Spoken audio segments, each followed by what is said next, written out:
Nellie's not here. Maybe she's at the root cellar with Gardner.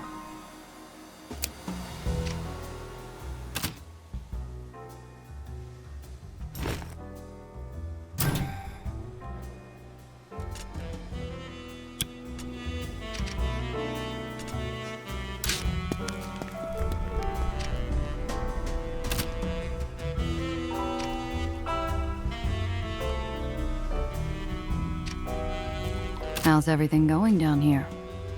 It's going fine. Doesn't sound like it is. I love my work, Gia. Almost everything about it. But sometimes I just wanna... I don't know. I've been staring at these formulas so long that all the stereoisomers look the same. I offer Nellie a vacant stare. What? That would have killed back at the lab. Nellie slumps over her desk, her hands almost melting into the surface.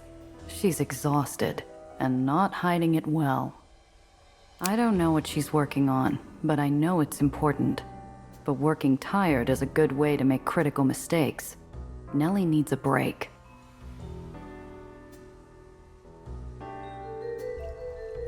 Hey, kid. Get rid of the frown and come on. You ever been to the circus? The circus? We're going? What should I bring? What does someone bring to a circus? Peanuts, I think? I don't have any of those. They should have some there, right? Are we going right now? Are you in the middle of anything important? On her desk, a glass vial bubbles with blue liquid over an open flame. Nellie's eyes follow mine, then her face screws up into what she clearly believes is a convincing poker face. Oh, nope. Let's go. Finish up what you're working on and we'll go. Oh, fine.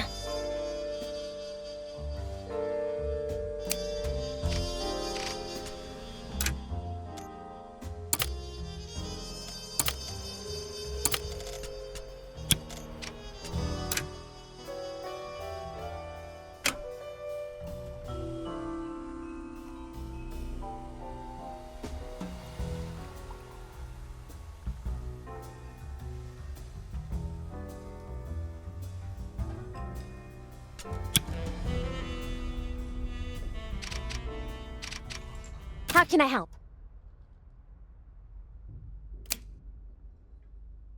I found this while snooping around. What do you think?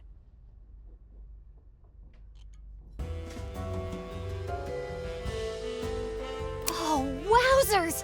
I might be able to make you something with this. If you can find me some more material, I bet I could make something to help you while you're out on the road. I think I can now finish this little side project I've been working on. I'll leave something for you in the steamer trunk when it's all done. Let me know if there's anything I can do to help. Giovanna. I found some things that are more unique. Mind taking a look? And pray tell, what diamonds in the rough have you found, Mishichu?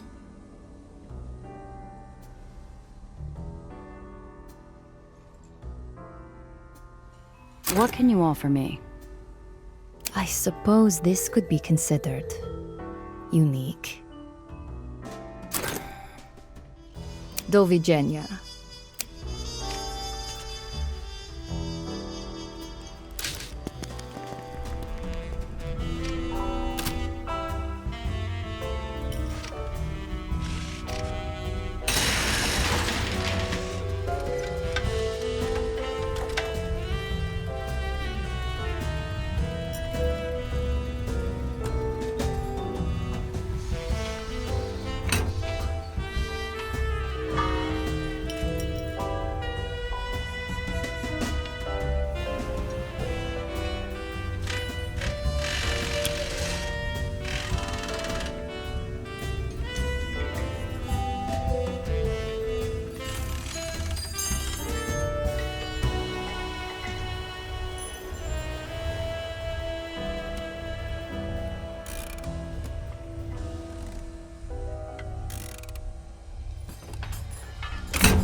Back already, huh? Look, Cress, about what happened at Pandemonium. If you're about to apologize, save it. I don't want to hear from you. Dreamland's never been kind to Aetherians. Only got worse after that damn fire. Amateur sleuths and tabloids alike have thrown around answers to the Pandemonium fire like it's a game of pitchpenny. A vengeful Aetherian might have only been one of them, but it had still left a mark. See ya.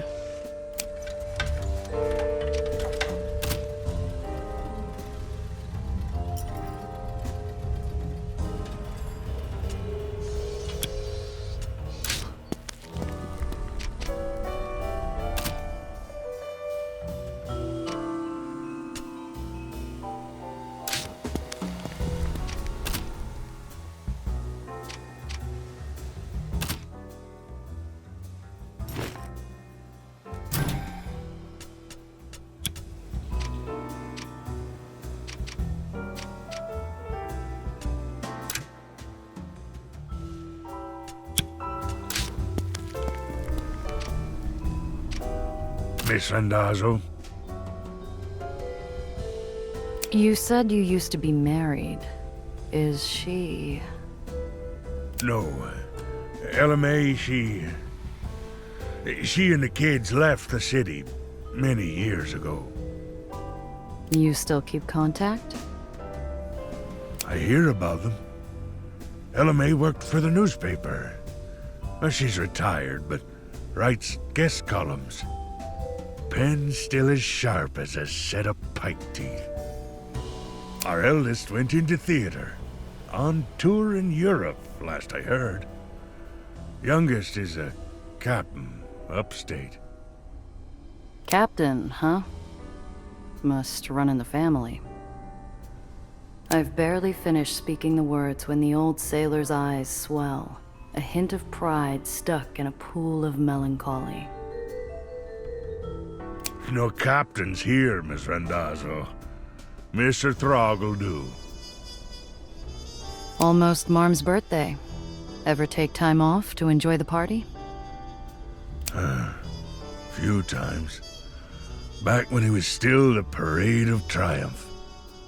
Parade of Triumph? Not sure I ever heard of it. That'd be because the old girl swallowed it up. Used to be a celebration of Dreamland's accomplishments.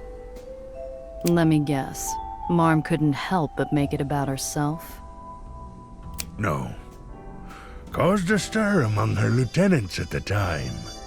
Emboldened a few to try mutiny. That solemn look could fill a history book. The coup failed, and the parade became a yearly celebration of her, cementing Marm's legacy into another cornerstone of the barony. Thank you.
Giovanna.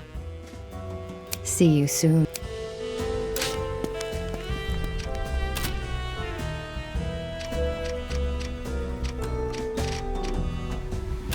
Miss Randazzo.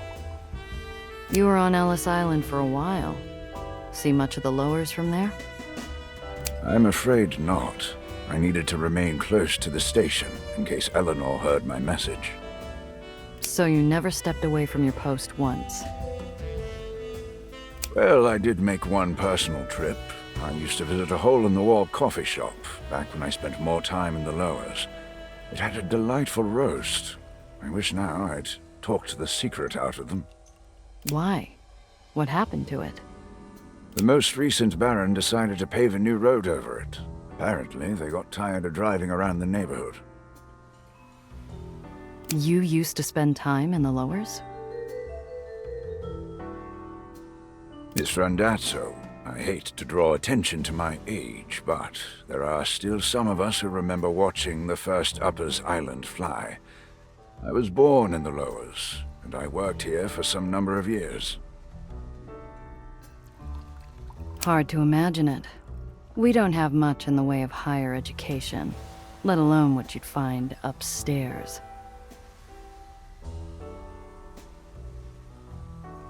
Oh, I wasn't in academia back then. I was a clerk.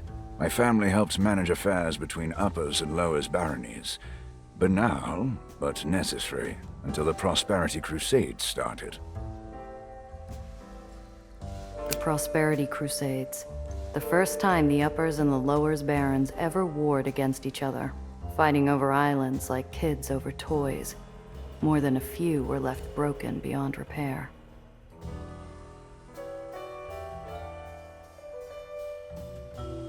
Heard about those days. It's what got Angel's Court sunk, right? A riot broke out. Didn't end until the barony crashed into the burrows. A dreadful time, but losing an island over a senseless squabble was among the worst of it. A truce was signed, but... well, I don't need to tell you the rest.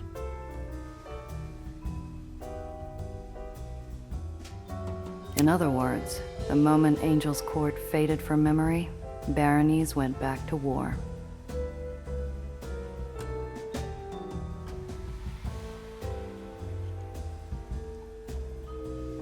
Nellie called you Professor. So what's your job up there exactly? I thought you couldn't even get into Olympus Park unless you were already one of the city's brightest. That title's more of an affectionate artifact these days. I still teach on occasion. Between supervising our younger members and the lab, at Olympus Park keeps me busy being their mouthpiece. To your point, while we recruit the city's brightest, many often come from less robust backgrounds. So we try to fill in the gaps and give them opportunities they might not have elsewhere.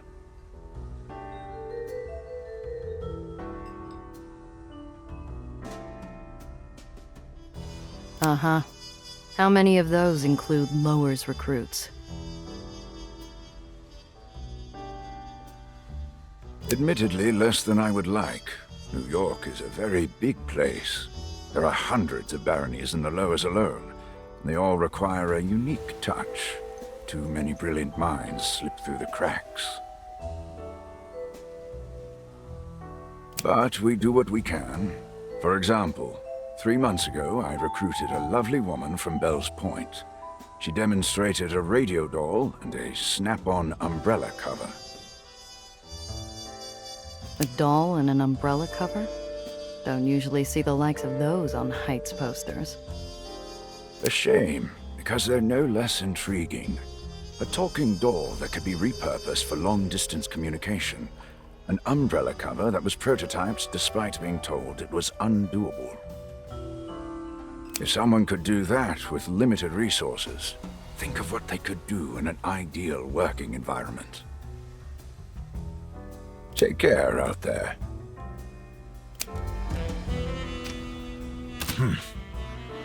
Clear skies to you. Giovanna? You used to be like Winnie and Jenna, right? So how'd you end up with the does? Through the usual means, really. Abandon a child, leave her to fend for herself, and if she's very clever, very tough, or very anything, she might get an invitation to one of Marm's schools. Somehow, I doubt that's all there was. You weren't just interested in those two because you liked them. They had something special. She slowly smiles, as pleased as a magician pulling back their curtain on some years-old trick. There are a lot of young couriers in the city. If you wear the right outfit and say the right things, anyone could be persuaded to give you what you ask for. Knowing you, that must have worked out pretty nicely. Beautifully. I got a new coat, a bolt of silk, and a doe's button before they tracked me down. Fortunately, the doe was in need of a recruit, and I was in need of new opportunities. About Winnie, she decide to be a doe? She did. She'll require a lighter touch than other recruits, but we'll make do. Apparently, the poor thing had only been on the street a week before you and I found her. Her father died in a mugging, you see. He was her only family. Poor thing doesn't cover the half of it. That's barely enough time to grieve, let alone figure out how to live alone. That is some consolation. It's easier to grieve or feel anything, really, when your needs are taken care of. Otherwise, the training will keep her occupied.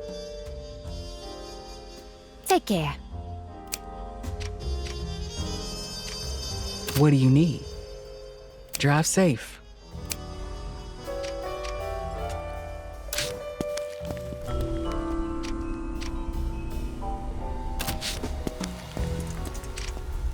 Ah, Gia. I see you brought a guest, though not one unwelcome. It's nice to see you outside of the negotiating table, Sophia.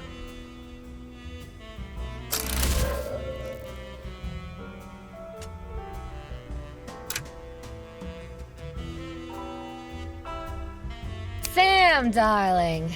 You look well, though busy as always, I see. And hello, Apollo, dear. You look good. In a way that would be every publicist's nightmare if it ever landed on the front page.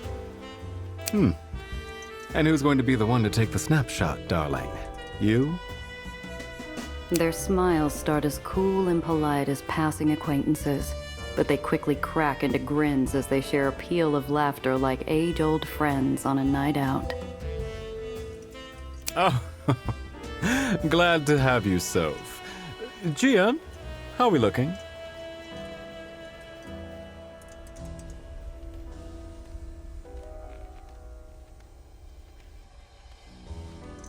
Got a good look at the place. It'll be tough to crack, but so is the tomb. If we play our cards right, we can be in and out before Marm knows what's happening. That's what I like to hear. Don't keep us in suspense now, darling. What's the plan? We prep as much as possible.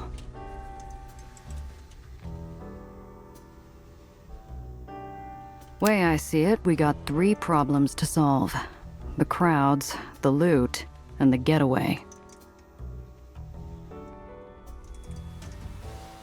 Pandemonium's going to be packed. We're going to need everyone out of our way.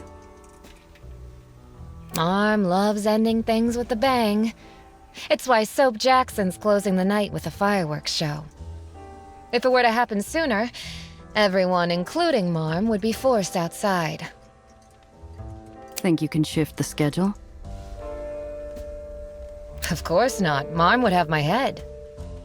But if someone very clever were to sneak into one of Soap's parties, they may be able to convince Soap to help coordinate a surprise. Talk to me before you go. Might have an idea or two on the how.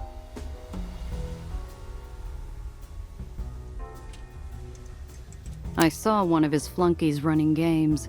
I thought the name sounded familiar. Former baseball player turned hustler, right? Oh yes. A rather tacky man. Loves his parties as much as he loves to gamble when he's lucid. Not your type, huh? He and I enjoy different games. Fortunately, that means he's always looking for new players. Huh, in my experience, that's as good as an open invite. No good party's complete without a surprise guest. He's working for Marm. Why are you sure he'd help us? Soap's a free spirit. You hire the man because he knows how to throw a party, not for loyalty. And I'm going to persuade him how, exactly? I'm sure you know how to be persuasive. Flatter him, bribe him, convince him Marm's surprise is a reward in itself. Or simply beat his ego until he does it out of spite.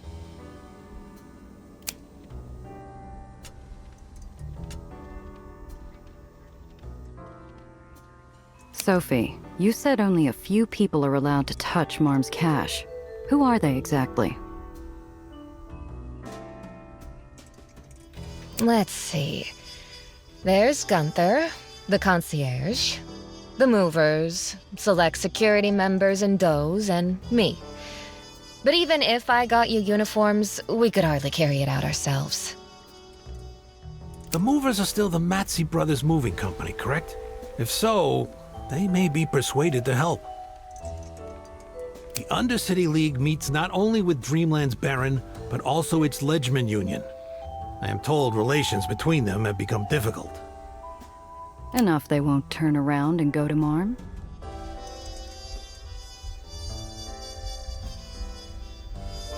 Wait, when you say Luca Mazzi, do you mean... The former world's champion boxer. Or the terrifying Avenger who left a streak of broken strikebreakers behind him? Just surprised he and Marm would ever strike a deal. Matsey Brothers Moving Company does excellent work, and his rates are reasonable. And you know what they say, darling. Better to keep your enemies close and on a tight leash. All right, sounds convincing. How do we get him on side? Luca sees the world in black and whites. He shows you who he is and expects you to do the same. If you are yourself, Gia, I'm sure he will listen. He respects a good heart.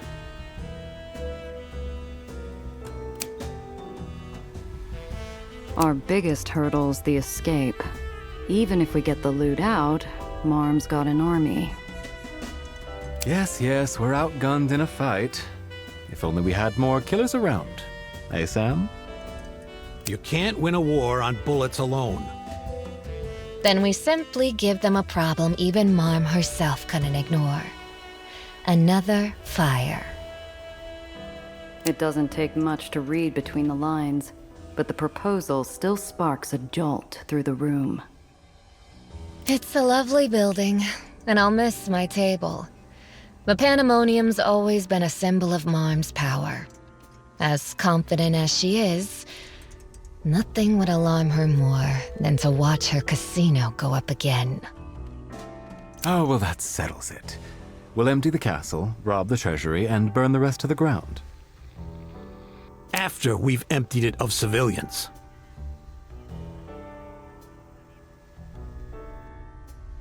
I know Dreamland's kept quiet on the details, but you does ever figure out how the culprit pulled it off? Officially, all evidence was lost in the fire. Unofficially, someone smuggled an accelerant right under our nose. Filled the place with it. You really have no idea who did it. Trust me, Giovanna. Whoever you're thinking of, you can bet we got to them first. Not a single one talked. All took their secrets to old New York. If Marm's busy with the fire, who's left to worry about?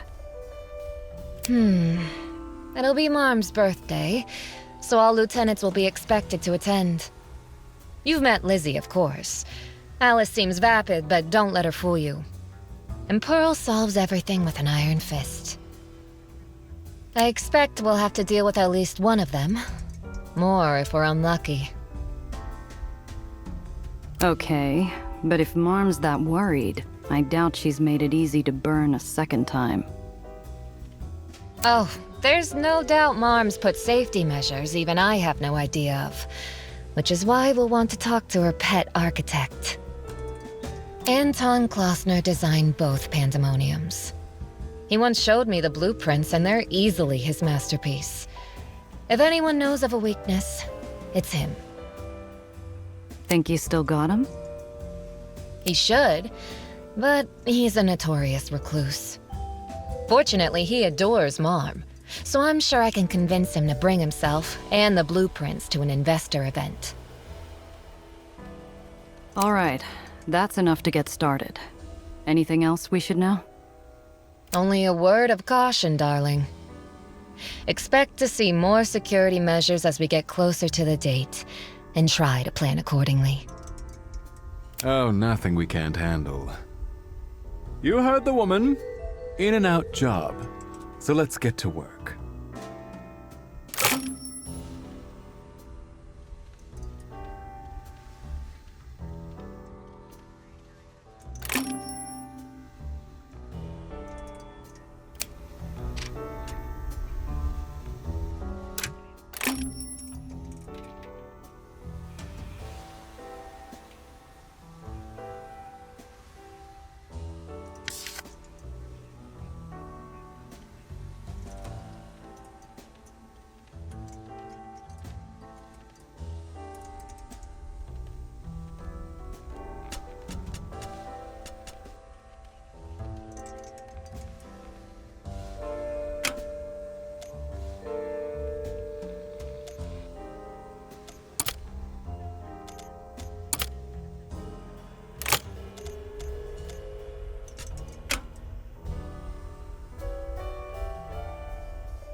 Giovanna, Until next time. Hey there. Drive safe. Hello, Gia. White Street's in civil war right now. How are the Aetherians holding up? Better than others. Although Eli's forces are in conflict, most of the fighting remains topside. However, the lack of leadership makes negotiations precarious. Surprised there's anyone left to negotiate with. Figured Eli's people would be too busy fighting each other to obey the chain of command. Certain offices hold more protections than others, such as the scrapyard. It's currently controlled by Randall Pitt. It gives him authority over the supply lines. We've met. Can't say I walked away wanting a casual chat over drinks. Neither can I. However, the Aetherians still need someone to speak on their behalf. They need their supplies, work hours, and well-being looked after, no matter how difficult Pitt makes it. When things calm down, I hope to visit Arkstad again. There's a memorial planned for those lost in Eli's purge, including Alexander and Maria. I'd like to attend if possible. Because they were fellow Aetherians? Or because they were part of the underground? They were more than that. They were good friends, and Arkstad deserves to know that the League stands with them. Cressa shouldn't have to go and mourn alone.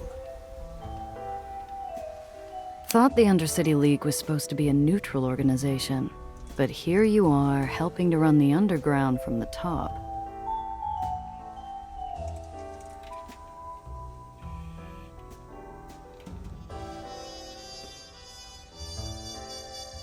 The League is unaware of my affiliation with the Underground, and I'd prefer it stay that way. If, God forbid, I'm discovered, that will allow them to deny culpability.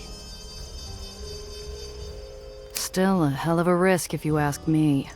What's stopping the Barons from deciding the whole League's gotta go? The Aether's pale washed eyes fall on mine, feeling centuries older than his salt-peppered hair would imply. I've dealt with Barons longer than the Underground. Though the Barons may call us rats, and though they may disparage our contributions, they need someone to keep the peace. Without us, they would be putting themselves at the mercy of hundreds of thousands of Aetherians. I grimace as I place myself in the Baron's shoes. I could get rid of the League. Most Aetherians would keep us flying, but one might decide to let us drop. That's enough to make me flinch. I've read a little of the Undercity League in the papers. Your name usually comes up with it. It keeps us visible. Though the headlines are not always flattering, they remind the world that Aetherians exist. They force topsiders to see us as fellow humans, making it easier to get their cooperation. From what Cress said in White Street, it doesn't sound like every Baron agrees. Cressa often sees a glass half empty, for good reason. However, wars are not fought with only one weapon. Negotiation is a tool you use for prolonged conflict. And when negotiation fails, the League offers alternatives. Legal aid, financial support, and on the rare occasion, physical solutions. All right, bye. Say, Apollo, why do they call him Soap, anyway? I gather it's on account of his squeaky clean gambling record. Never lost a single bet, if you believe the stories. But I prefer to think of it this way. He's as slippery as they come. So, remind me then, why is it we think he'll help us take down Marm? He might not. But he's a socialite, and we're highly susceptible to flattery and bribery. I'm sure you can convince him. That's all you got for me? Sorry, darling, can't do much else from here. But you've got a handle on things, right? If I didn't, you and I wouldn't even be talking right now. That's what I like to hear. Good luck. They say Soap's parties are as wild as they come. I'd like to see it myself sometime.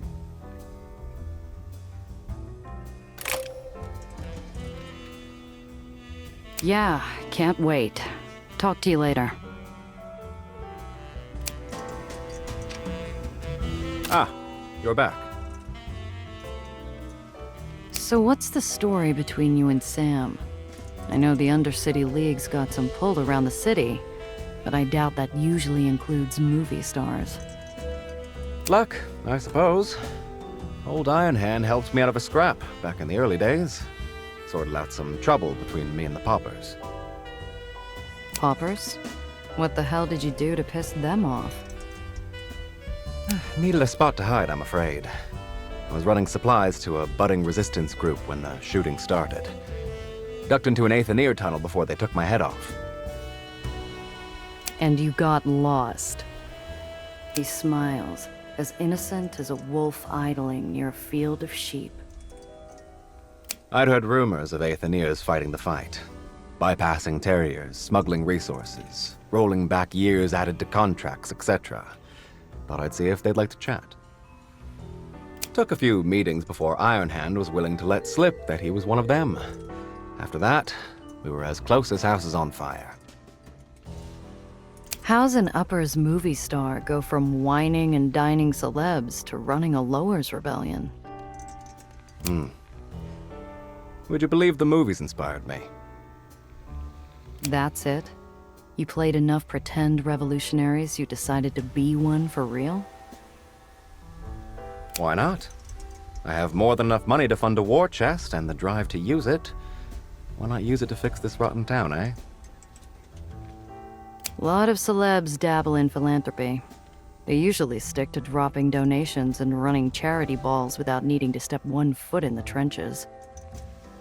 I watch as the glib plating flakes off, revealing the fiery resolve underneath. And what good are those? The system's broken. Might toss it all down the well while I'm at it. But you're sure fighting the Barons will fix it? Oh, it's just the start. I look at the people we're helping, and you know who I see. My parents. Good people. Fled to this country to escape violence, only to face the same hatred here. The underground might be small now, but we fight the fight others can't. Better than getting fat off caviar, I say. Till next time.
There's a commotion at the far end of the boulevard. A group of Marm's enforcers have begun running a velvet rope across the thoroughfare while directing traffic down the nearest side street. Normally, this wouldn't be an issue, but I've been drawing a lot of attention to myself lately, and there's a strong chance one of the goons might recognize me if I get too close.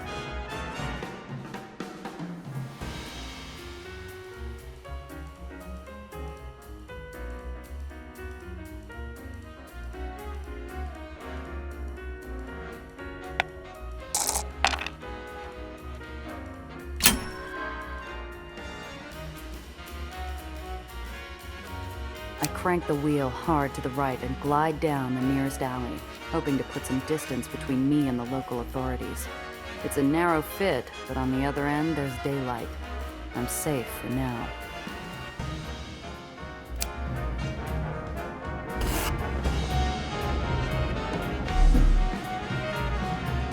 I round the corner and find myself in the mother of all traffic jams. I strain my neck to see what's causing the gridlock, and spot a number of Marm's finest have cordoned off the road ahead.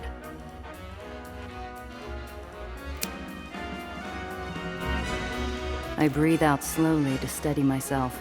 I'm not carrying anything explicitly illegal, but there's enough heat around me right now that just getting recognized could be trouble.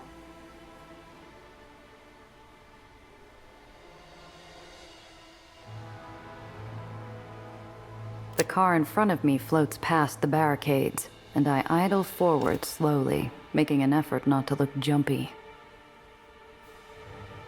Evening, ma'am.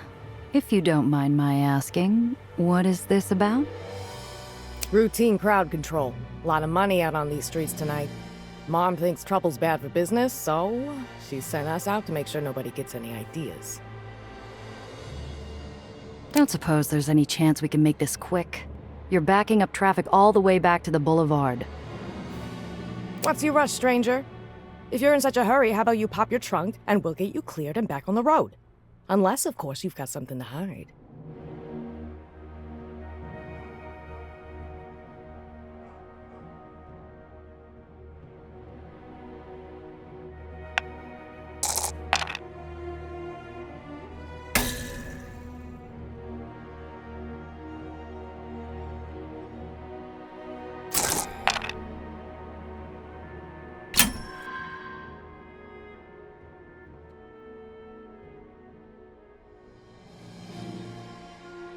Look, the fat cats who party in this part of town hire girls like me to help sneak their social lubricant past the checkpoints. Can you turn a blind eye for the sake of letting a girl keep her job?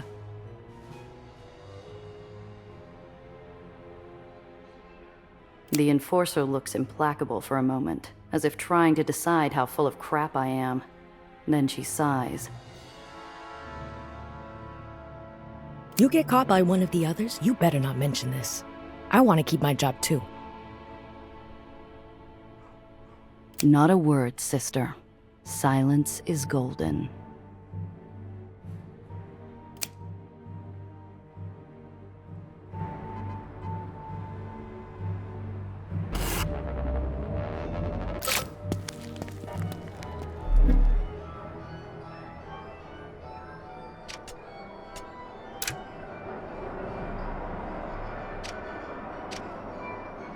A decent place to rest after spending a day at the circus.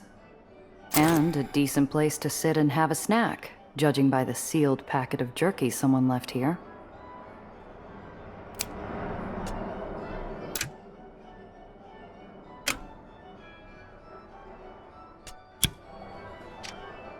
I hear people say they're terrified of clowns.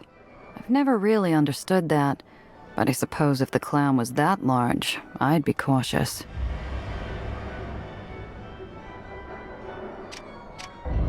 Huh. Looks like a fully stocked concession stand, but nobody is here. Could be it's only open during performances. And there's a candy bar just sitting on the counter. Nobody's watching, so I might as well.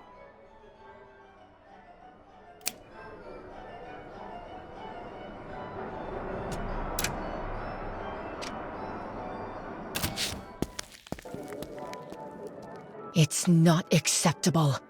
You solve it now, or I'm shutting you down. But where will the animals go if I shut down? A butcher's block for all I care. You're causing problems, and you're going to fix them if I have to say it again. I understand. Please forgive me. Handle it. A fancifully dressed man stands despondent before a group of shrieking monkeys. It's the kind of contrast one normally only finds after a night that's stretched on too long. Gia, look! Monkeys! I've never seen them in person.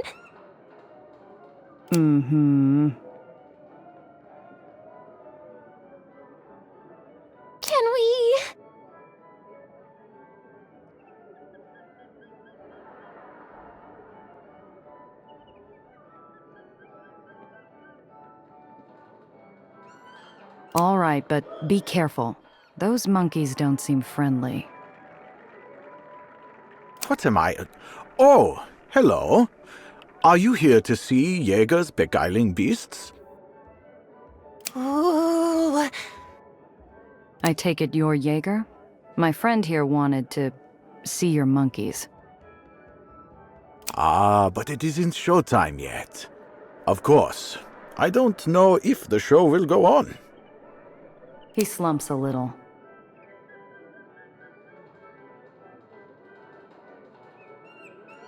So, are you a performer? I am many things, madame. Performer, explorer, caretaker. Nellie squeals in joy. One of the monkeys has grabbed the edge of her dress and seems to be trying to pull it off her to little effect. Tamer and, trainer. That's a lot of responsibility for one man. Oh, but I am no normal man. I have been to the jungles of the Amazon to see the verdant tree frogs. And I have captured a Siberian tiger with only a butterfly net. I am the great Jaeger. The monkey clutching Nellie's dress shrieks angrily, clearly upset that she hasn't surrendered it. Nellie's smile falters, and Jaeger deflates. Animal tamer. Do you train wolves? I don't know where that question came from. A vague image of glowing canine eyes flashes through my memory. A dream? Funny you should ask. Normally, no. But I recently acquired one. Piteous beast that it is. Piteous? Nellie reaches out a tentative hand to pet a monkey. The animal tamer gestures a quick wave of warning. Please, miss, you should not attempt to touch the monkeys. As Nellie pulls her hand back, one of the animals snaps at the air where her fingers were. She looks aghast and stares at her hand as though the teeth had gone clean through. This I can deal with. But the wolf, it came to me in terrible condition. I would be surprised if it survives the night, let alone joined me on stage. What's wrong with it? They told me it was some sort of miracle wolf. Witch wolf. Aether wolf. Nine. Just a sick wolf. That woman you were talking to, Pearl, what did she want with you? Ah, yes.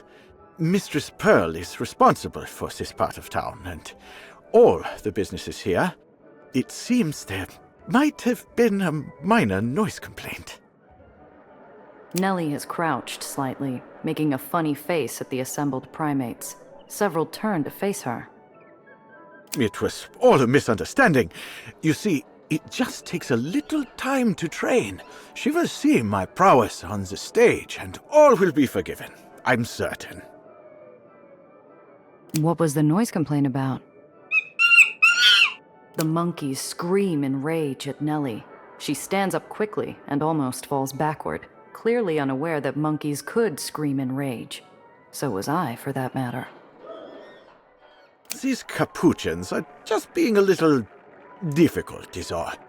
My animals came from a distant zoo, you see, and they are not all cooperative. But they will learn. Is this wolf around here? Yeah, just over there, in the cage. Nellie, have you had enough monkeys for today? More than enough. I'd like to go, please. Nice to meet you, Jaeger. Good luck with everything. Luck? Ha! I don't need luck. I am the great. One of the capuchins has somehow found a shard of glass and is pointing it at Jaeger as though holding him at gunpoint. Put it down. or I swear I will.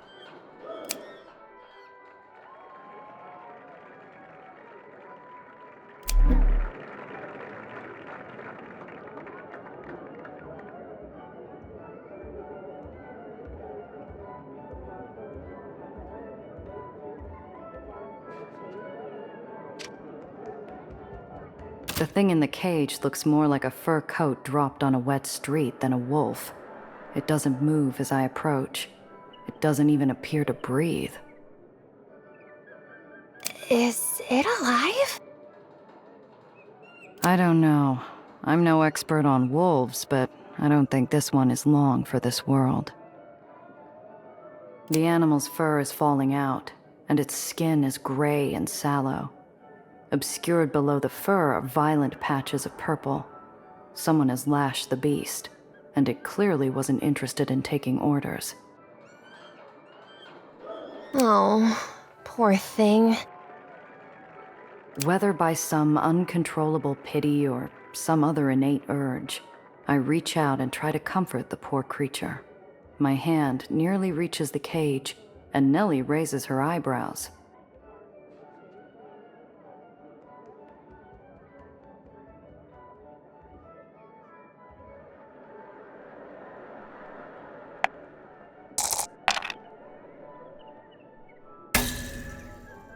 I reach out again, but I could swear I see the wolf shift, as though expecting my hand. No, I can't touch it. I know wolves eat meat. Whether they'll eat meat that's been salted and dried is another story. I pull out the packet I found on the bench and offer it to the creature. It doesn't move to eat the jerky, but it looks at me as though acknowledging the gift. Gia, the wolf. Be careful. It's all right, Nellie. It doesn't mean me harm. Doesn't it? How do I know that? The beast looks directly into my eyes, and for a crazed second I think it's speaking in a low whisper. I lean closer to listen. What was that? Did those hellions come this way? You mean the monkeys? Of course I mean them. Who else?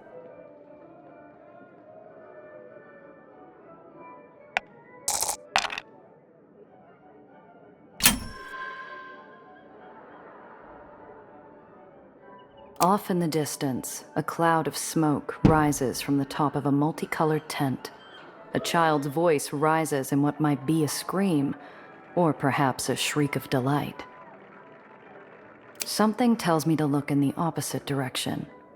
Down an alley, a painted wooden ball rolls by at high speed, knocking over several wooden crates and spilling their contents. Tiny blurs of brown follow. I think I might have seen something in that direction. Violent dunk! I should say, where is the beast? I glance back. It's gone. The cage is closed but empty, as though the wolf was never there. But it was just here. She's right. It was here moments ago. In the distance, another noise erupts. Then, the sound of a woman's voice, like a klaxon. Jaeger! Damn you! Of course she's back. Look, it goes without saying, but we can't have a wolf running around free. Can you look for it? You want me to go looking for a wolf? What am I supposed to do when I find it? I'm no hunter. You said you saw it, yeah? Then you saw that the wretched thing could barely move. Just find it and come tell me where it is. It can't have gotten far. He has a point there. I doubt the animal has strength enough to run, let alone fight. It should be safe enough to follow. Okay, I'll see what I can find. Thank you. I'll be... Jaeger! I'll be hiding. I'll be hiding. Jaeger jogs off in a different direction than he came.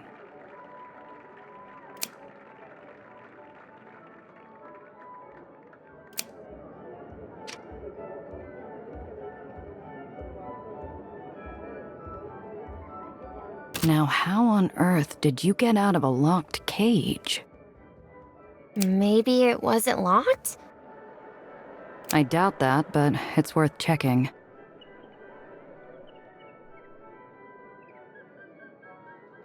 There's not much to see here. Wisps of fur litter the cage, and an unchewed cattle bone in the corner tells me little. Nothing to suggest how it escaped.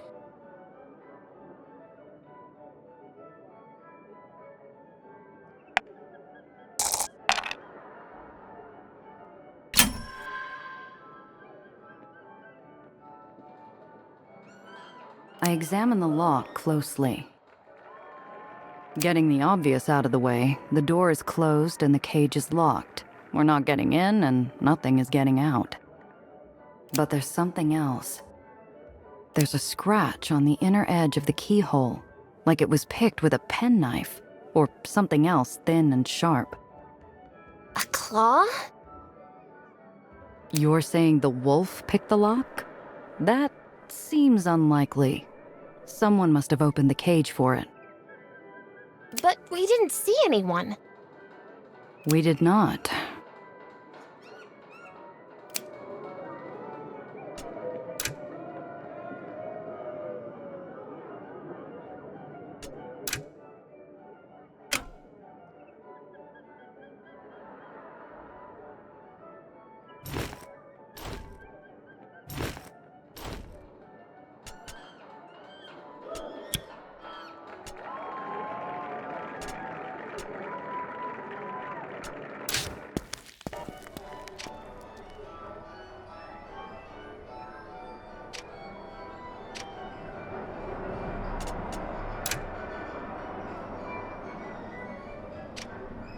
Here are the crates the monkeys knocked over.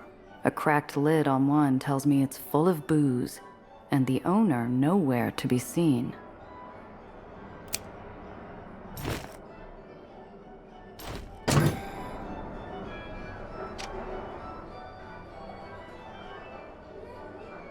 A trash can toppled on the ground.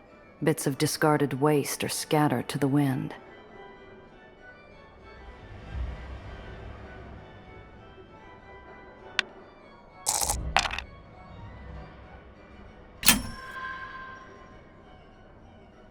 I look closer at the strewn garbage. A hot dog wrapper, a torn purse strap. But there, by the edge of Hell's Gate, a piece of gum, flattened against the pavement. A wisp of hair pressed into it. Wolf hair. The wolf did this as it passed by. But where did it go? To a less trained eye, this would look like randomly discarded trash, but I can see the pattern. The gum has a partial track, suggesting a direction. There, a banana peel kicked and rotated, leaving a trail of slime as it skidded in the same direction the print was headed. It passed through this way, but we need to be sure.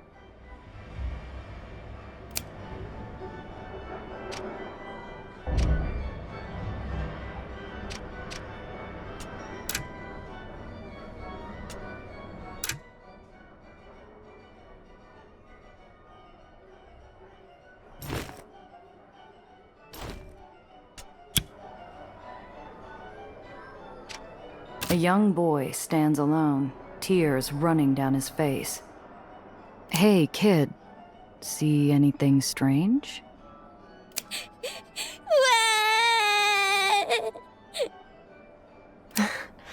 Oh, I hate seeing children cry. He's hyperventilating. I'm not going to be able to talk to him like this if I want to ask him questions.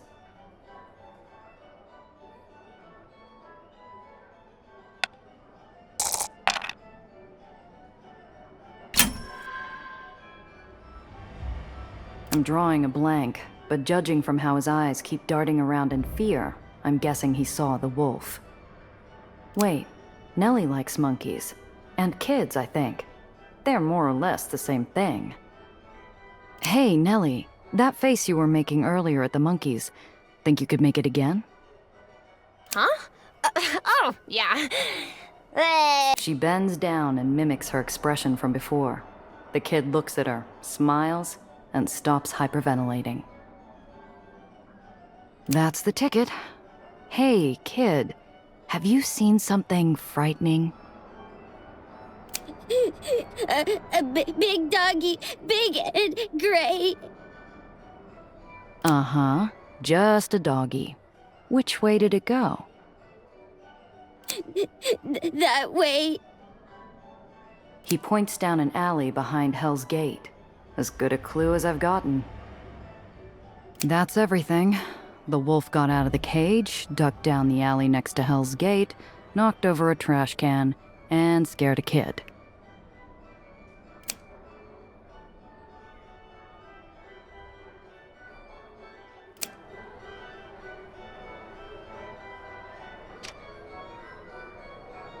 I head down the alley. Halfway down, along the edge of Hell's Gate, is a trapdoor. It's fully open, exposing a cavernous dark. Just peeking out, the tip of a ladder. What am I doing? A wolf didn't open this door or climb down a ladder. And if it did, I'd be crazy to follow. But this feels important somehow. Was the wolf really whispering to me earlier? What could it have been saying? I have to know. This is it. I've come this far. No turning back now. Gia, maybe I should stay here and watch for the wolf? Keep a lookout? Go look around the circus. I'll be back soon. I crawl down the ladder, carefully testing each step as I go. 10 steps later, I hit solid ground. The dark is a poison cloud filling my lungs. Shadows dance in my periphery. As my eyes adjust, I can see the vague outlines of abandoned objects along the floor and walls. The outline of devil horns along the top of the southern wall evokes the right above.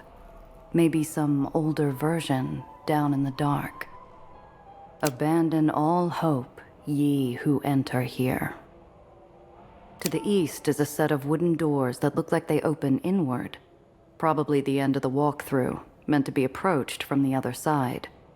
To the south is an opening through a devil's mouth, leading deeper into its gullet.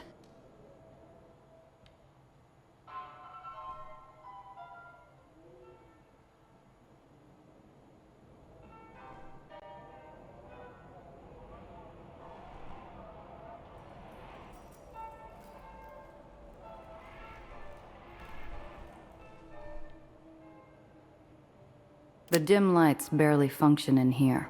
Ahead of me is a short staircase leading to a dark opening on the far wall. Looking closer, the stairs are flanked by scenes of the damned descending into hell. The steps are old, and the first emits a threatening squeal when I put my weight on it. What am I doing here? Chasing a wolf in the dark down a rotted staircase? This is crazy. To the north is the exit through the devil's mouth, and to the south is an empty, dark doorway. This room is round, almost a circle from what I can tell. My eyes are beginning to adjust to the dark, but only so much. There's a bust of Socrates, Plato, some old philosopher in the center. This must be purgatory. It's not so bad here, really. I can make out a lot of gray. It's a boring sort of damnation. Still might be better than most of the burrows. To the north is a dark, empty doorway. To the east is a bright red door on brass hinges.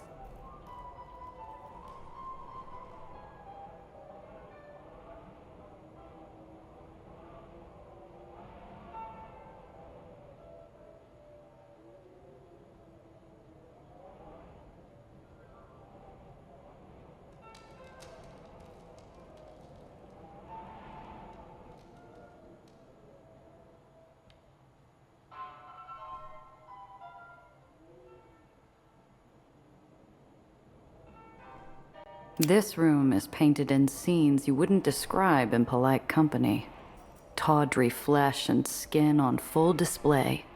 I'd almost rather not look closer, but something about the painted scenes draws my eye. So many people. The artist must be saying something here about how easy the second level of hell is to reach. People. Huh. It's strange, but I'm starting to feel like I have real friends. It's been a while. Working as a smuggler is a bad way to meet anyone worth trusting. Maybe this time they'll stick around. To the west is a bright red door with brass hinges and an unusual handle. To the north is something that looks a lot like a restaurant's kitchen door.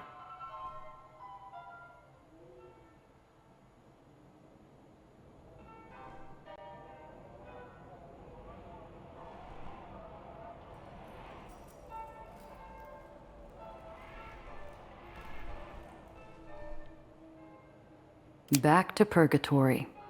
Makes sense, since I hear this is the one circle you can escape. To the north is a dark, empty doorway. To the east is a bright red door on brass hinges. The second circle of hell. I don't remember what Dante said was the worst part of this circle, but I have to imagine it would be the smell. To the west is a bright red door with brass hinges and an unusual handle. To the north is something that looks a lot like a restaurant's kitchen door. The tables in this room are laid out across the floor like a bistro. Piles of rubber food threaten to roll off into the dark.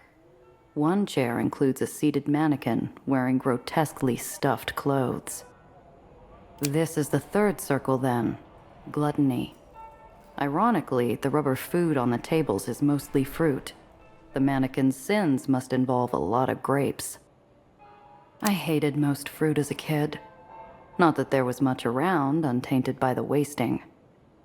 I wonder if what Nellie's doing will help kids in the lowers, even the burrows. It's an opportunity they ought to have. To the north is a hole in the wall. Looks like it was burned through. To the south is something that looks a lot like a restaurant's kitchen door. To the east is a wooden edifice resembling a bank vault.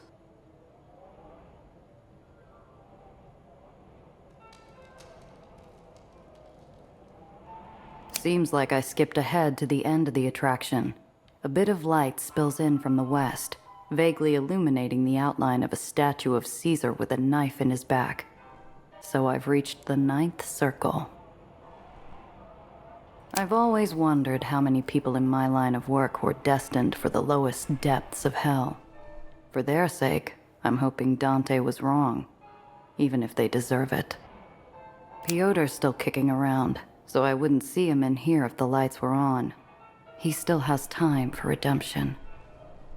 To the south is a hole in the wall. Looks like it was burned through. To the west are a set of double doors leading back to the entrance. To the east is a black velvet curtain hanging in the doorway.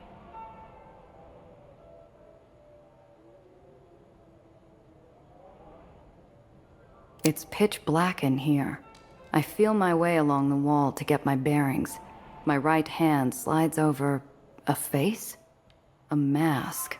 Rictus grin reaching almost to the top. Similar masks line the walls, clicking softly as I brush by. I can only imagine that whoever designed Hell's Gate had trouble with depictions of fraud. As I make a circuit of the room, I realize that I'm drawing a blank as well. Maybe a nice fresco of Marm, or any of the other deceitful, blood-sucking barons. It's always been amazing to me that any of them managed to swindle their way into power. To the west is a black velvet curtain. To the south is a barely passable hole in the wall that looks like it was caused by a collapse. To the east is a door painted to look like a devil, with a long gold tongue.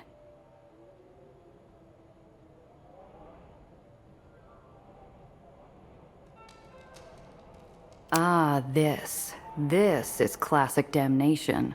I can almost smell the brimstone, looking at the painted scenes of boiling blood and allegorical violence. Kids must have been terrified of this room. Maybe some adults, too. Not enough adults, though. Whoever beat the tar out of the wolf I'm after ought to have a comeuppance. If it was Jaeger, well, he did say his animals were from some closed zoo. And me, guns blazing down an Aether road, my enemies careening toward a long drop and a short stop. Forgive me while I wax hypocritical.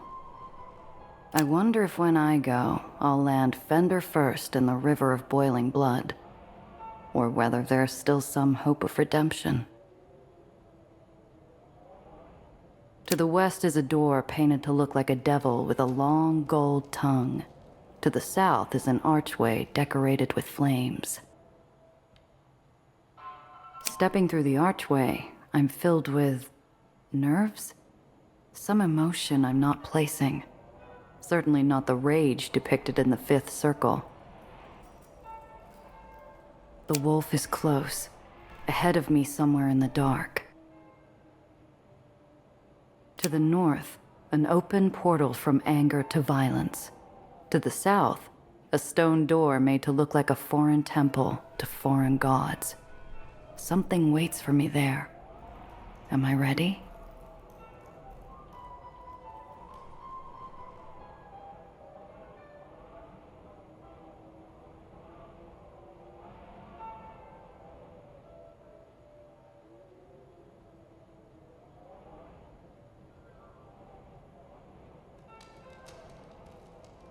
As I open the temple door, every hair on my body seems to stand up.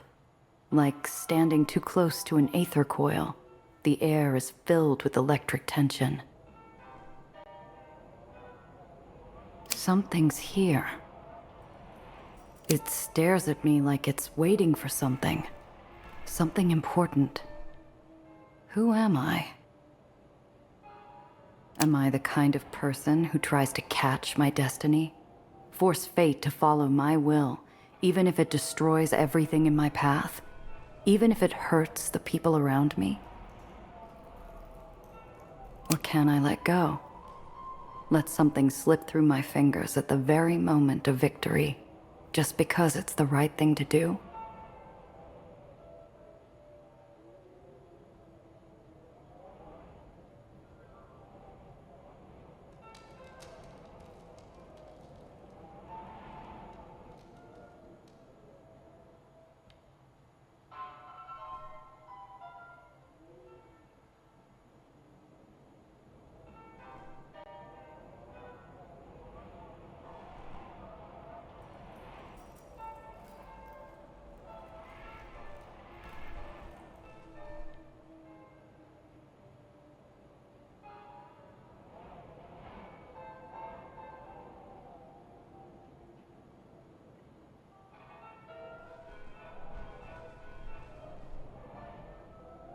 This beast has lived in the dark corners of the world for too long. I could reach out and grab it, bend it to my will. But there's always a point where the cost is too high, and I won't pay it in another creature's suffering. The beast watches me for a long moment, azure eyes unblinking in the gloom. Then I hear it whisper. 1 step, 2 steps closer. What it tells me, I have no heart to repeat. Not to anyone or anything. Never mumbled under my breath beneath the covers of a lonely night, waiting for the fever to break. What it tells me is something I'll take to my grave. And as the words trail off into the shadowy corners of a forgotten carnival attraction, the beast's eyes close. I look at the space where it was, but nothing remains. Not a wisp of hair, not a lingering breath. I found what I came here for. An answer to a question I didn't know I had. And now I know I can let go when I need to. Not failure. A decision made, and a new chance to be who I wish I could. This will be the last time I pass through Hell's Gate, I think.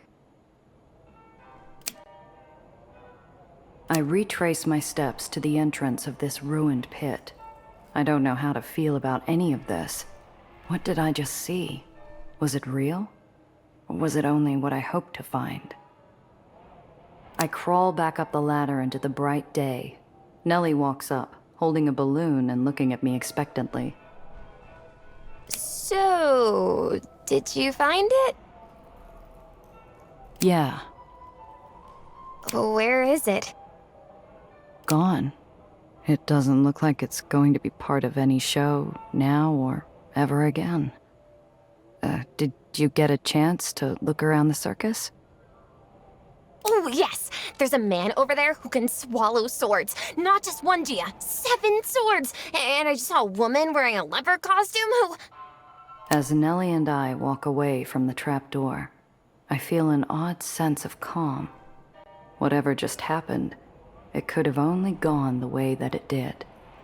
For the first time in a while, I feel like nothing is watching me. That's a comforting feeling. It's one I think I can live with.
The air is thick with anticipation among the crowd of ledgemen gathered at the docks. Looking for Luca Mazzi in the heart of Union territory isn't the smartest move I've ever made, but I need him.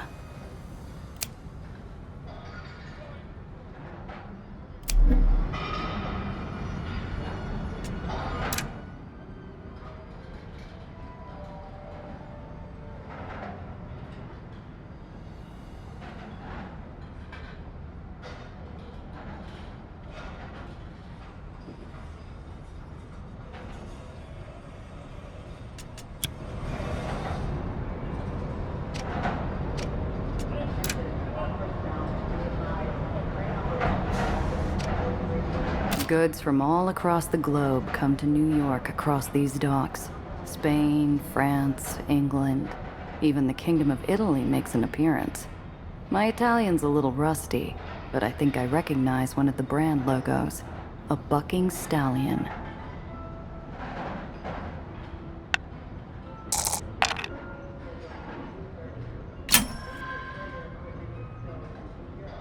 I look around to make sure all the dock workers are occupied with other things, then slice through the shipping seal on the crate. The lid slides off, revealing row after row of neatly packed repulsors. I claim a set for myself before sliding the lid back on and slipping away.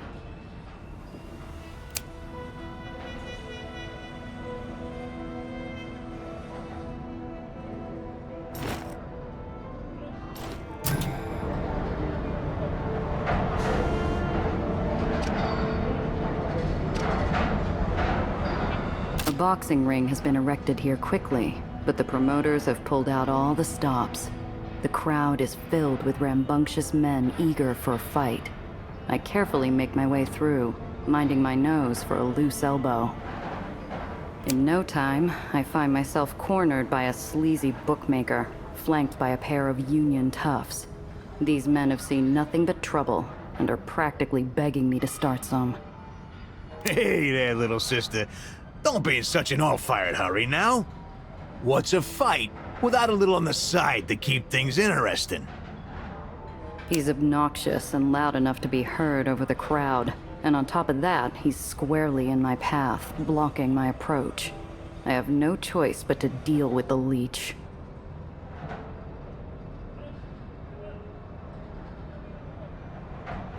Between the lummox blocking my view and the rest of the crowd forming an effective screen, it's hard to make out any details. I crane my neck, trying to spot Luca. Maybe a little distraction to get the bookie looking elsewhere for a few seconds. Say, isn't that Apollo Diamond passing by the beer stand? Who's that leggy dame he's got on his arm? What? This I gotta see. With the bookie looking for a mirage, I peek at the action. The two fighters are going at it hammer and tongs. The bigger one is taking solid hits he should be slipping or blocking.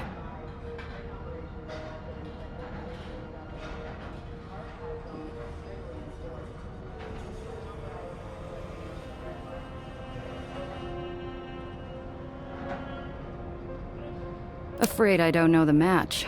Who's on the card tonight? Luca's best days are behind him. Big and tough, but he's a tomato. Dom is smaller, all right, but he's got a lot of pep and a lightning-fast jab. Now, you gonna bet or get lost?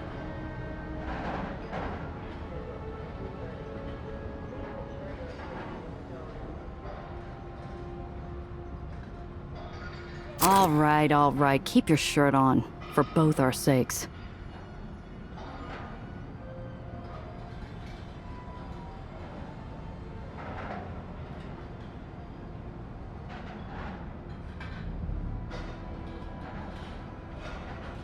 No old folks home and boxing. Make mine Dom. The bookie tries to play it off, but the lines on his forehead give him away. He was hoping I'd go the other way. Okay. The bookie steps aside, allowing me to edge in closer to the ring. Finally, I can see the fight without having to sneak a peek around a bunch of sweaty ledgemen. Any doubts I had about youthful vigor go flying out the window. The kid is pure nitro. He lays into the elder boxer again and again, unleashing fierce punches with bloody results. Yeah, Dom! Show him what's what! The bell rings, a mercy for Luca. I don't think he landed a clean punch the entire round. Furious faces in the crowd ring out, telling Luca he's a bum. Dom is celebrating with a victory tour of the ring. See what I'm doing to this washed-out oldster, folks? Ugh. Best he throws in the towel. I'm not responsible for what happens next. I'm the new king. You hear me? Me! Spittle flies from the firebrand's lips as he berates the crowd, who seem to be divided in their response. Some cheer the kid on, some jeer at the mismatched fight. Others just stare at their feet. Mercurial youth strides forth to meet the aging, immovable object at the center of the ring. It looks like Dom is saying something, but I can't make out any details from here.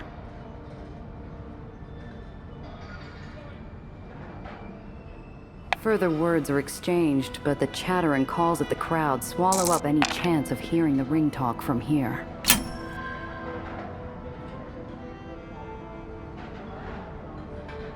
Slippery as an eel, I weave in and out of the ledgemen in the crowd. I get to the edge of the ring quickly enough that I catch the tail end of Dom's remarks. Once I put you on the mat, old man, you're finished. For good. You're finished. Courtesy of... Dom suddenly looks up and I catch his glare. He breaks off eye contact with a flinch like I just flicked a lit match at his face. He retreats to his corner. What was that all about?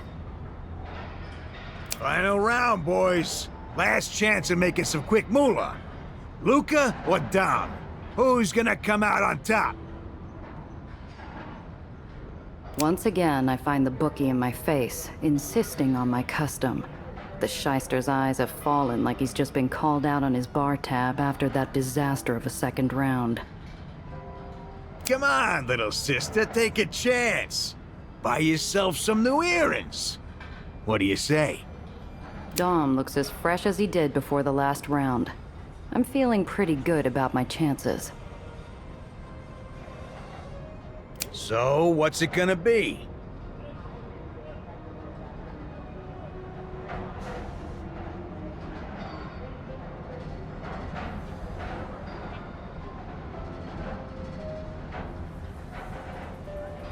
Put me down for another stake on Dom. That kid's a contender. You aren't the first to go that way, sister. I guess Luca really is done in this town. Serves him right, the pompous ass. The final round starts. Luca and Dom touch gloves. The disheartened spectator peels away from the crowd, giving me an opportunity to slip into his place. Go get him, Fjord! Knock his teeth out! Dom lands hits with impunity. Luca, apparently exhausted, lowers his defense and the onslaught begins. His sweat and blood spatter the canvas around his feet. You ready, old man? Time for your nap.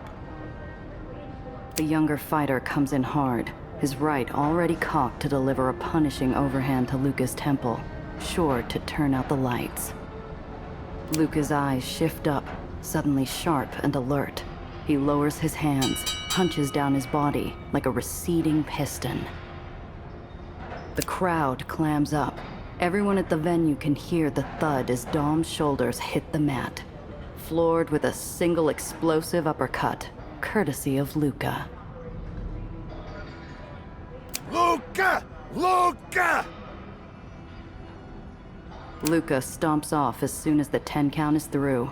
He slings a towel over his neck and stomps off into the crowd, who part for the old war machine.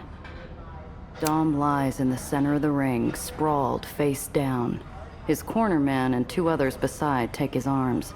His toes scrape the mat as he's dragged away, a broken toy. Sorry, sister. No winner here. Your ship just didn't come in. Dom might have taken him. Luca's sizing himself up for a coffin when he laces up. Or maybe you can't tell when a man has a death wish.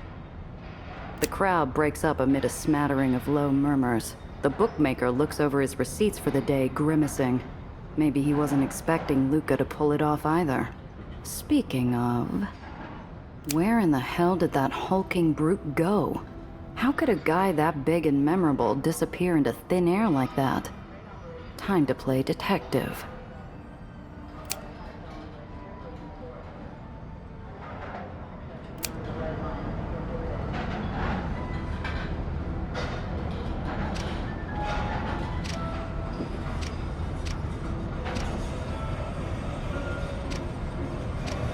Apart from the sea of masculinity surrounding the fight, a couple pieces of velvet were working the crowd, with sultry looks and inviting over-the-shoulder glances. Maybe they saw where Luca went. Time is money, honey. You want to hang around and gawk? I'll give you a rate. I could feel their eyes running up and down, sizing me up. Was I competition? A jealous wife? I had their attention. Or maybe you'd like to come in for some tea and a cuddle? We've got you covered. Whatever you need. She's laying it on pretty thick. Business must be slow tonight. Sorry, ladies, but I'm not on the menu tonight. I'm looking for Luca Mazzi. Seen him? Big boy, dripping like a leaky pipe, mitts like power shovels. Hey, if you want the skinny, show me the dough. Nothing in this life is free. Okay, I'll bite. Will a few greenbacks loosen your girdle? I knew you'd see things my way, honey. The woman next to her erupts with peals of giggles. I didn't think it was that funny, but she's probably had a hard night.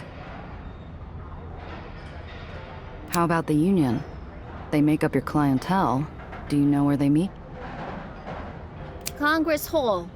When they're not out here breaking their backs. So, what's with this place? Make a good living out here? The girls in my neighborhood mostly answer calls instead of working out of houses these days. Yeah, but we cater mostly to ledgemen and sailors that come through, and you'll find them at the docks. Not that you'd find Luca at our joint. He's a one-woman kind of man. Luca Mazzi. I need a minute of his time.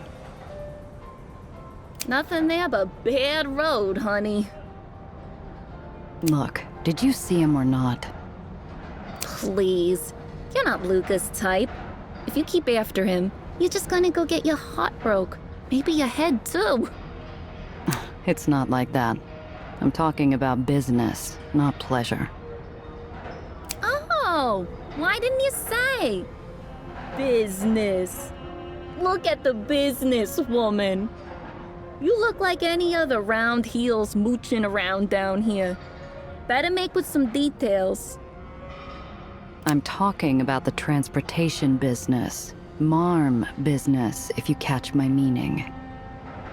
Her eyes widen. Too late, I see the bubbly girl has pulled a two-shot holdout from her handbag. Without a hint of that giggling charm, she pushes the barrel up against me enough to hurt. Not with the does. That's clear from your outfit. That means if you're asking about Mom, you're looking to make trouble. Luca doesn't need your kind of trouble. I'd better make a move, talk fast, or take a powder before my brains paint the wall.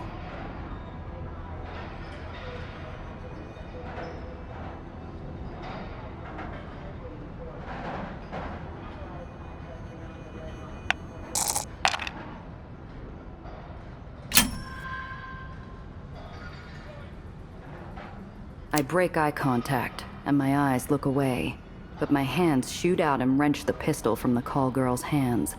I break the action, shuck out the slugs, and toss it back to her. I'm not here to cause trouble for anyone. I just heard that Luca is having some problems with Marm, and I'm looking into it. I want to talk with Luca, get his side. All right, if you say so. Doesn't matter anyway. I haven't seen him. Go on, buzz off. So long, ladies. Stay safe out there. You too, honey. It's a tough world.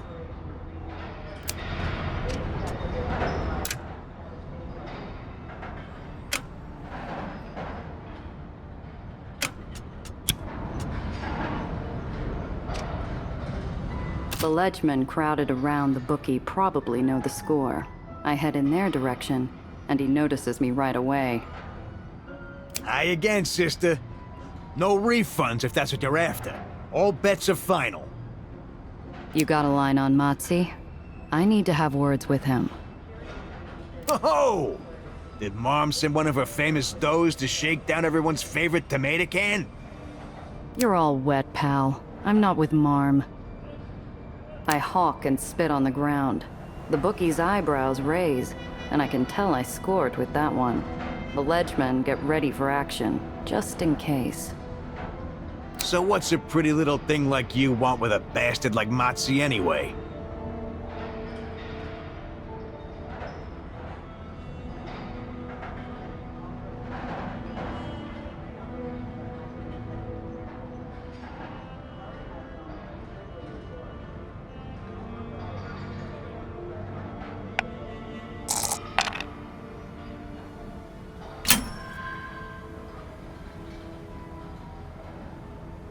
I remind myself that this guy is just a middleman. He wants to feel important, in the know. Are you serious? Luca said you were in on the action. He insisted that you were instrumental to the deal. That got his attention. He blots the corner of his mouth with a stained hanky, salivating like a dog over last night's stew meat. Instrumental, huh? Me? He said you've got your thumb on the pulse around here, that you'd understand. I lean in close enough to catch a lungful of his sharp chemical musk. I want to sneeze. What the future looks like in these parts, and for these folks. I shoot him a subtle wink, as if to say it was for his eyes only. He loses the dropped jaw and nods slowly, like he always knew what was up. Right. The plan. I didn't know it was you. I don't know where Luca is right now, but we should keep talking. I need to get out of this place. The longer I stay, the longer I stand out. Going into the fight, I heard Luca's goose was cooked, and then pow, Dom's out like a light. How did it turn around so quick? Luca's got chin like I've never seen in the fight game, sister. It works against him because he wants to beat more than he wants to win. Yeah, he just got tired of dancing with the kid, that's all. Luca's got a lot of sharp edges for an operator. You know his story? Luca's made some mistakes, but he's paid his debt and then some. The guy still blames himself for not being there for Marco. Probably always will. Is it any wonder he's always looking for pain? So long.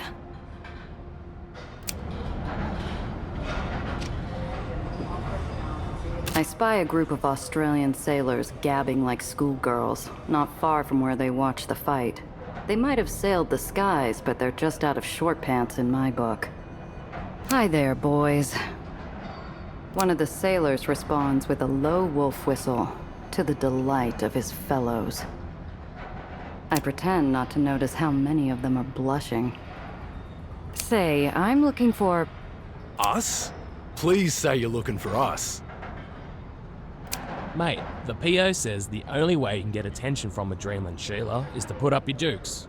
Mom's does don't give their time to weak sisters. Deadly beautiful, right? These boys aren't dangerous, but they're not listening, and things could get out of hand. I better find a good way to play this.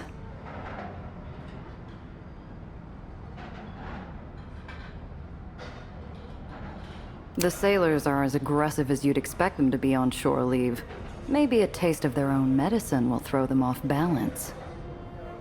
Now, what about my reputation? You can't expect me to just fold for the first big, strong sailor man to make eyes at me. The lady knows quality, boys. And that's me. She's got that glint in her eye, though. She's up to something. The strapping sailor advances on me, rubbing his knuckles. I know where this is headed. I always wanted to land a date with one of the does. Best 2 out of 3, darling. Then maybe drinks and dancing. Ugh, are you serious? Fists or fillies. It's all one to me.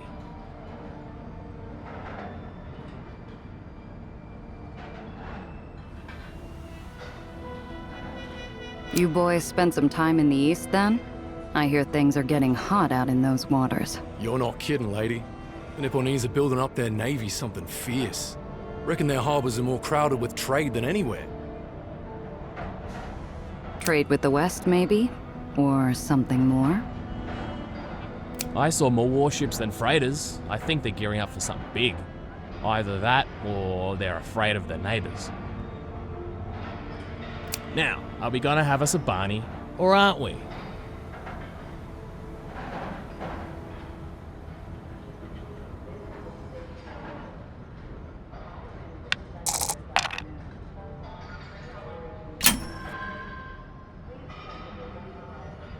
The sailor is eager and fast with his fists, but telegraphs his blow from a mile away. I slip his haymaker easily. Kid, you're out of your league. Oh, slick move. I learned some slick moves myself, from a fella in the Orient.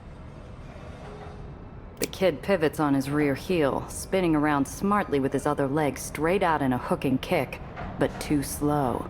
I shove his back as he turns and falls on his face. Seriously, I don't have time for monkey shines. You see where Luca Mazzi went? The boxer? That guy fights dirty. Why would you want him? Luca? You think he's dirty? Were you watching the same fight, lady? He could have won any time he wanted. He was holding out to ramp up the betting. You can do better than him. Don't be like that now. It's business, that's all. Maybe once you're done with your business, you'll let me take you out for a drink. I can't help but smile as they move along. They're incorrigible. Was I ever so carefree at their age?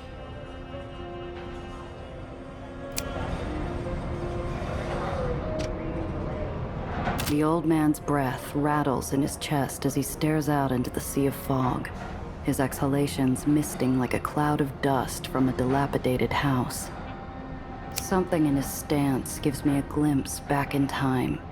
His shoulders speak of a man whose blood once pumped with vitality and grace, stolen from him too soon. Hey, old-timer, are you doing all right? The old gent's roomy eyes clear incrementally as he finds his voice. He lives in memory now, with little regard for the waking world. Anna, my sweet, sweet daughter. I knew you'd come. My gut wrenches in an exquisite surge of pity brought on by his pain. This man has been hard done by in this life, and has retreated into the only safe place he has left. The odds aren't great, but maybe this old gent knows something about Luca. It won't hurt to poke around a little. Hello, Dad. I said I'd be back. What are you doing outside? Oh, just watching. Waiting for something. The old man trails off as he looks out into the shapeless fog. He mutters to himself before clearing his throat. Do you remember when you were a little girl and we'd have lunch out here together? It was the only time I'd get to see you most days. Worn shoes shuffle nearer the edge. This place is a tipping point where one can stare into the yawning ocean far below. A small mercy. Such a good girl, Anna. I have something for you to give to your sister, Lucille. Come on, Dad. Let's go give it to her together, and we can get away from this ledge. You'll catch a cold. Oh, don't worry about me. I'm just talking with some old friends. Make sure Lucille gets this letter before it's too late, will you, honey? Who are your friends, Dad? Going to introduce me? Been a long time, hasn't it? Remember Nicholas? He used to bounce you on his knee until you laughed. And Ray, he let you work the crane with him when the boss was out. The old man's eyes glisten with tears. Clearly, he sees something in the fog that I can't. I'll tell the boys you say hello. They'll be tickled pink. Dad, I'm looking for Luca. Remember Luca?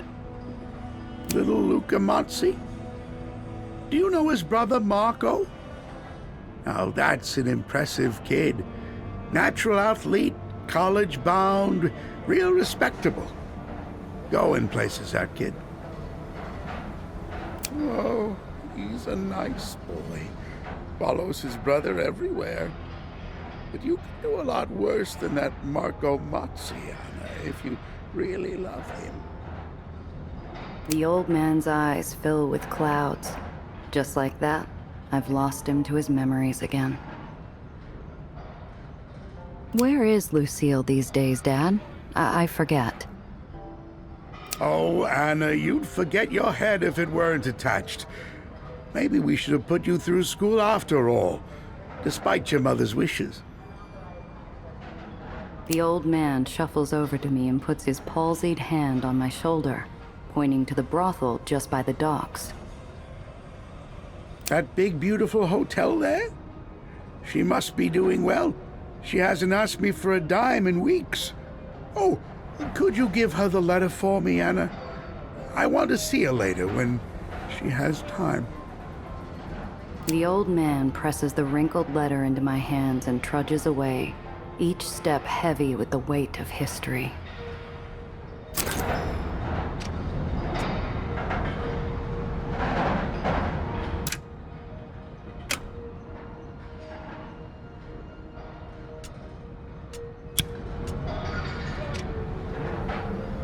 What? You need something else so soon? Maybe you and me can go have a little talk. Somewhere else more private. Or not as private, if that's what you want.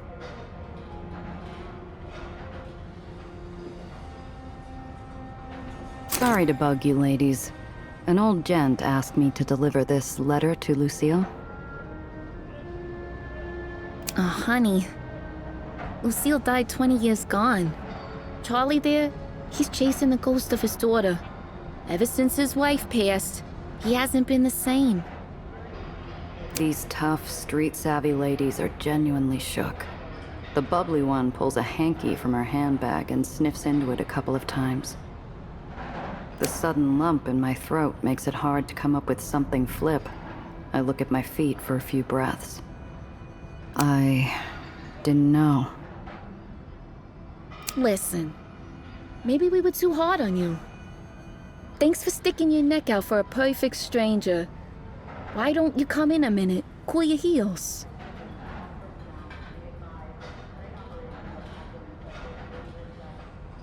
Not looking for a cup of tea. Let's just say I could use 40 winks while things cool down. Come right in. We'll take good care of you. So long, ladies. Stay safe out there. You too, honey. It's a tough world.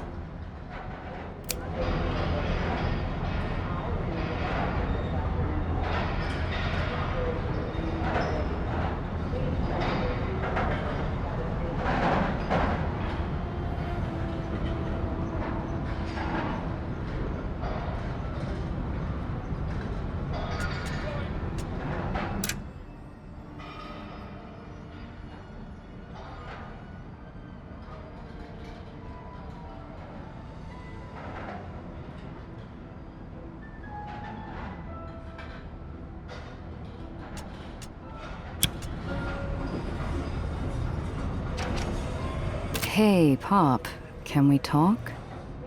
The old man swivels, but he looks right through me. Whatever was there before is gone now. Gone like his Anna.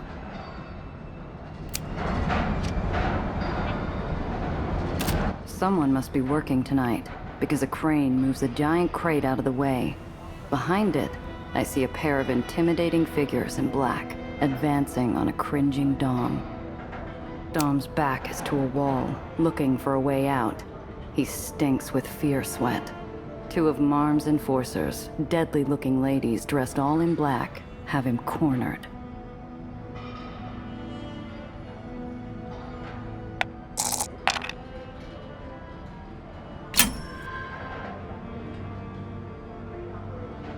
I walk slow and sure, heel to toe, masking my approach. The soles of my shoes are drowned out by the endless churn and clang of industrial machinery. I played it just like they said. I should have won. I had him beat. Telling us you're incompetent isn't the terrific explanation you think it is. How are we supposed to sell Luca as old and feeble now, you worm? I did as I was told. It's not my fault. Oh, let's just fit them both for concrete galoshes and take our chances. This worthless punk makes me sick. Tears stream down Dom's cheeks, and he gasps with choked sobs. He might be a tough guy when he's throwing punches, but he's got a spine of soft cheese. The boys won't accept another disappearance like that. Not without it getting worse. Listen, we could still win the next election. I'm careful to pull my 7-shot without making a sound, but the doe on the right sniffs, catches a whiff of gun oil. She spins around, raising her own piece. Looks like we've attracted an audience.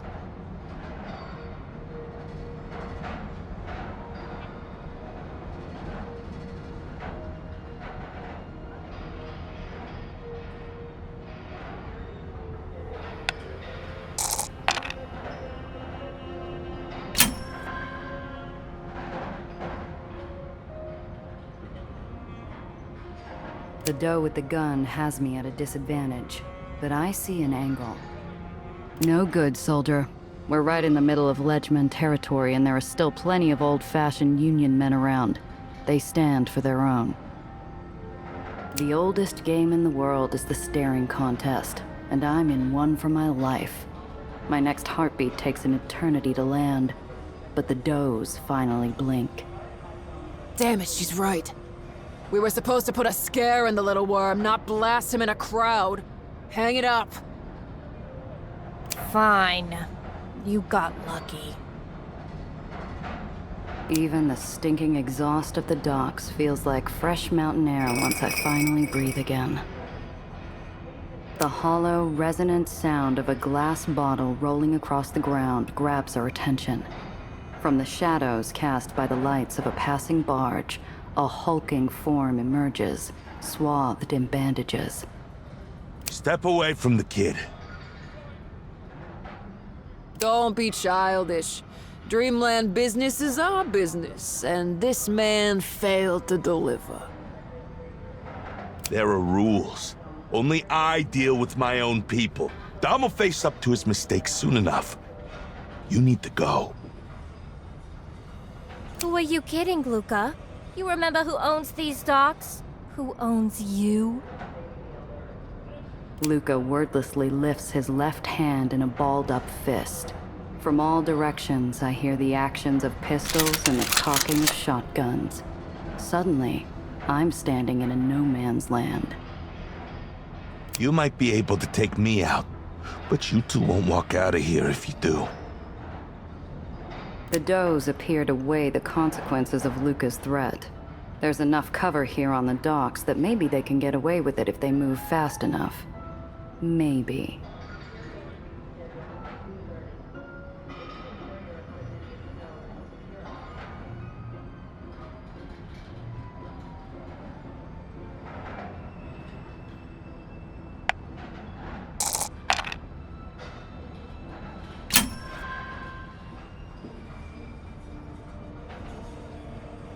With the does and Luca engaged in their private battle of wills, there's an opening. I take a long sidestep to the west, making me an obstacle in the does' best escape route. No easy out now, ladies. What do you say we live and let live today? Tension stretches out the silence until the does finally acquiesce. Their eyes hold 1,000 promises of retribution as they leave the vicinity. How about you, miss? Are you another one of Mom's lapdogs?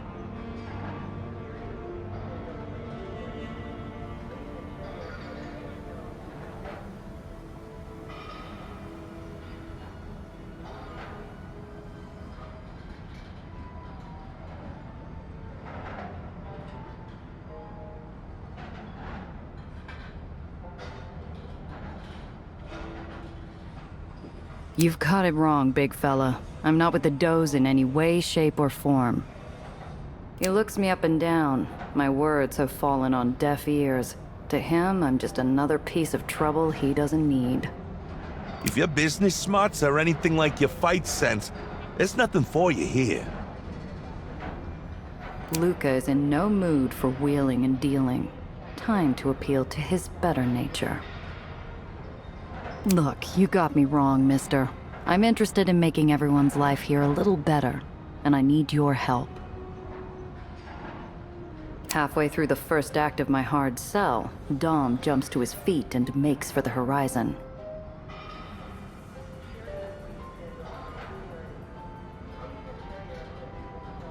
Dom can tell I'm here to talk and not to scrap, so he has me pegged as a talker and not a doer. His mistake. It's child's play to hook my foot in front of his ankle, sending him sprawling. Whoopsie daisies. Ugh! You cow! Dom is spitting and snarling with anger right up to the point where Luca's shadow falls over him. The bruiser does not look happy. Luca, wait! It wasn't nothing personal. I got family. Kid, messing with our family is personal to me. And it should be personal to you, too. You're right. I know. I'm sorry, okay? I got scared. You weren't scared, kid. You got greedy and you put everyone in danger because of it. I'm not mad. I'm disappointed. You need to make it up to us. Every one of us. Every one now. Dom's face goes pale as he realizes the full extent of his circumstances. Luca rubs his neck, weary, then squares up to talk to me, rolling his shoulders like he's ready for another round. Don't think I forgot about you, Miss Not-a-Dough. You ready to get lost? Or do I have to lose you the hard way? I don't understand. You're just letting him go? Blood for blood's no way to heal a wound. I flinch as if he slapped me. There's something to that, but I don't have time to waste. Back to business. Aren't you worried he'll go to the does, find another way to cut your legs off? I'm not a sap, I know it's a risk. But we're a family. If I can't forgive and trust, you just become another mob like Mom's. I've never seen a He-Man take a beating like what he dished out on you. Did you know he was trying to kill you in the ring? This isn't the first time Mom or someone else has tried to take me out. They never get their hands dirty. Always pay off some kid too stupid to think things through.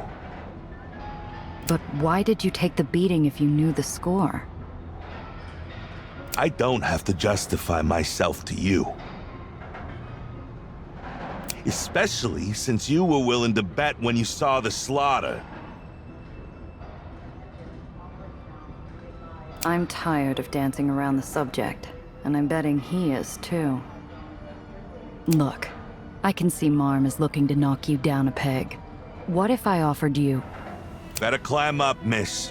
You've been all over these docks telling people you want to go into business with me. That's as good as putting the target on your back. Maybe I should have been a little more discreet, but it's not hopeless. Got to appeal to his better nature. This is for the greater good. A souped-up engine roars and a car skids to a stop in front of us. My piece is halfway out when Luca puts a mitt over it. These are friendlies. Luca, we've got big trouble. It's a mess out there. I'm on it. Miss, you said something about the greater good? Time to put your money where your mouth is. Luca springs into action, his creaky self-flagellation forgotten. He moves with purpose and grace, like a well-oiled machine. If I help out, maybe I can win his trust.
For all his lumbering gait on foot, Luca sets a decent pace as I follow him to the waterfront, where an arms deal is supposedly about to go down.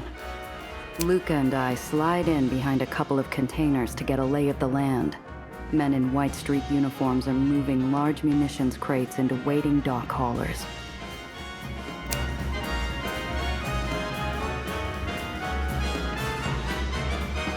Come on, man. Let's get these Aether weapons moved. On the double! What are those whitecaps doing here? The Civil War has some of them playing mercenary. We call them Grey Caps. The Finks are selling their Aether guns in Dreamland. We need to see who's buying. Something doesn't smell right. Men, prepare for an orderly withdrawal. And there's our pigeon. Come on, boys. Don't let him get away. As the gray cabs scramble, another vehicle roars onto the scene. It's that group of sailors I saw on the docks earlier, looking for trouble. I shoot them a grin and their driver sketches me a mock salute. Who's up for a bunny?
Right. Get at 'em, lads.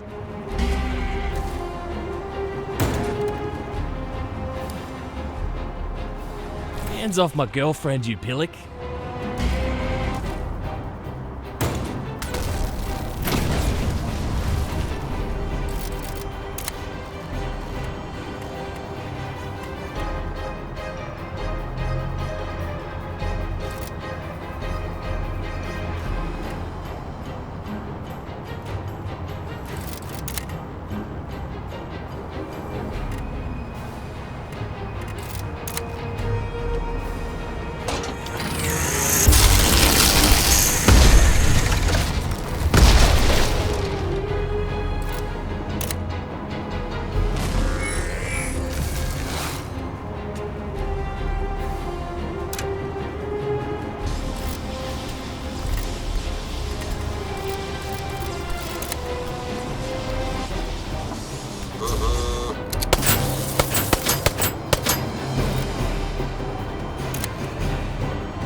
tank's leaking.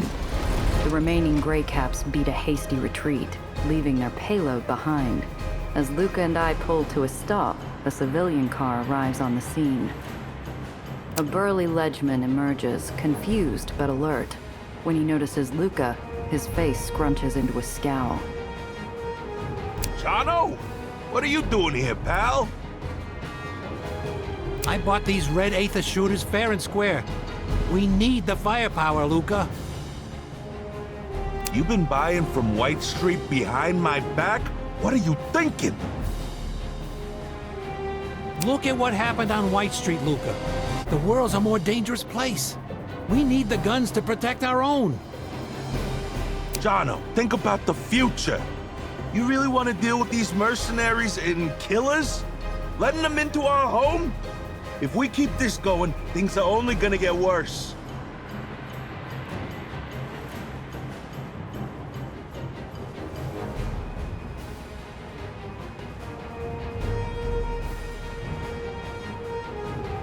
Luca, these things do as much damage to bystanders as they do to soldiers. You've got to get rid of them for good. Yeah, I know. You're right. Jono, I hate to do this, but you've wasted your money.